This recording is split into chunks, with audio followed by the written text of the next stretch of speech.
Hi Sai మాకు ఎప్పుడూ family friends puri గారు మేమందరం వైఫ్ అందరూ కలుస్తూ ఉండేవాళ్ళం. వెరీ హార్డ్ వర్కింగ్, చాలా మంచోడు. అండ్ నాకు సాయి అదృష్టం ఇచ్చాడు ఆ సినిమా టీజర్ చేసేది ఓకేనా. అండ్ టీజర్ కూడా చాలా బాగుంది. This is new director Vasudev. All the best sir.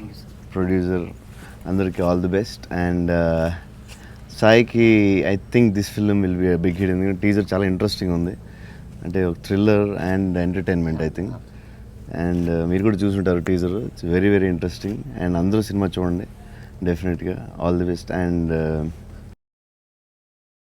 గెడ్డం తెల్లబడిపోతుంది పెళ్లి సాంగ్, అది కూడా సాయి నాతోనే పెళ్లి గురించి మరి చేయించాడు. What ever. అండ్ నేను పురి గారి దగ్గర చూసాను చాలాసార్లు, ఎందుకంటే ఈజ్ లైక్ మల్టీ టాలెంటెడ్. కథ, డైలాగ్స్, డైరెక్షను, ట్యూన్స్. నేను ఏకనిరంజన్ సాంగ్ చేసినప్పుడు అమ్మాలే చాలా లిరిక్స్ బాగా రాశారు సీతారాం శాస్త్రి గారు. బట్ ఎంత తెలియకుండా చిన్న చిన్న ఇన్పుట్స్ పురి గారు సినిమాలో ఆయన లిరిక్స్ అయి ఉంటాయి. ఇప్పుడు ఈ సాంగ్ లిరిక్స్ కూడా ఈయన రాశారంట. అండ్ ఇంట్రెస్టింగ్గా ఉన్నాయి వెరైటీగా. అరకు రోడ్లో ఆడియో పూరి సంగీత్ ద్వారా రిలీజ్ అవుతుంది. అండ్ అరకు రోడ్లో ఫిల్మ్ ఐ థింక్ టీజర్ ఎలాగా బాగుంది కాబట్టి ఐ థింక్ అందరూ వచ్చి సినిమా చూడాలి అండ్ పెద్ద హిట్ చేయాలి. So all the best for the song. It's very nice. And all the best for the whole team.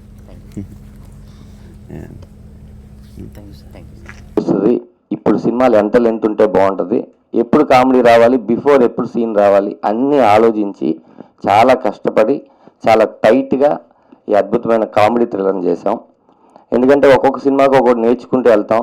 కంప్లీట్గా ఏ సినిమాకి మనం నేర్చుకోం, కానీ బంతిపూల్ జానకి నేను ఒక 90% నేర్చుకున్నాను.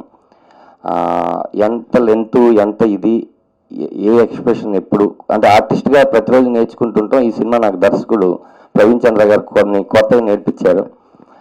అలాగే నన్ను నమ్మి డబ్బులు పెట్టినటువంటి ముందు మేడం కళ్యాణి గారికి, ఆ తర్వాత రామ్ గారికి, అలాగే తేజ్కి థ్యాంక్స్ చెప్పాలండి. ఓవరాల్గా ఇందులో ఉన్న ఆల్ అదృష్ రఘు కానీ, శకలక్ శంకర్ కానీ, సుధీర్ కానీ, చంద్ర కానీ 4 పిల్లర్స్ అండి ఈ సినిమాలో. 4-5 పిల్లర్స్ మీద బిల్డింగ్లో ఉండే వాళ్ళం మాత్రమే నేను, దీక్షా పంత్. వాళ్ళు లేకపోతే ఈ సినిమా ఊహించుకోవడం కష్టం. అన్ని సినిమాల్లో మేము 1 సీన్ 2 సీన్ చేస్తే నా